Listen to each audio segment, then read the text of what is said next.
Well, that is the message that I'm going to share with you, the power of positive thinking.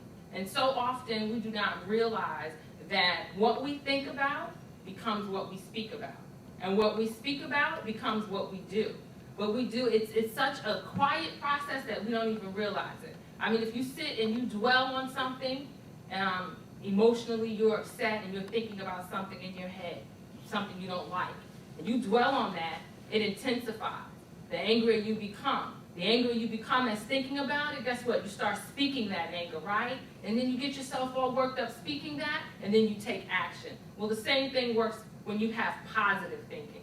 So the message that I'm going to give you today is really about positive thinking. I don't know if they told you I'm a teacher and a speaker, so I'm going to be giving you some techniques and principles. If you have paper, you definitely want to get it out. You definitely want to write it down.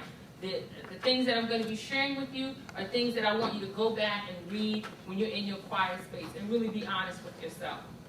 Now, I'm a firm believer in attitude. I believe that attitude is everything. Attitude really has to do with your personality. Attitude has to do with the way that you're thinking.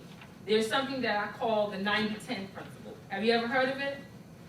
Anyone? Never heard of it? 10% of life is made up of what happens to you. 90% of life is made up of what you do with what happens to you. So you can't control everything else going on around you, but you can control how you respond to it. So let's take an example. You're driving, right, and someone cuts you off. You have no control of that person that decides to cut you off. You have a choice on how you're going to respond.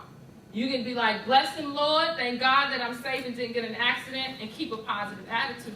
Or you can respond and get upset, right? That's how we have road rage, right? So do you understand that the 90-10 principle and how we can apply that? By controlling our thinking. I'm a firm believer that your attitude will take you where your skills won't. Your attitude will take you where your skills won't. Here's what happens. You walk into a room.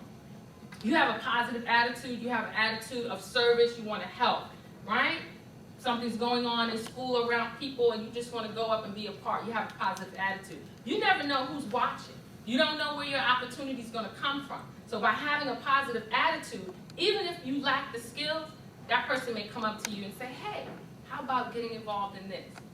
Let me show you this. Let me teach you this. I want you to be a part of that. All because you had a positive attitude. Because before someone ever has the opportunity to hear you speak, to see what your skills are, they're looking at your attitude.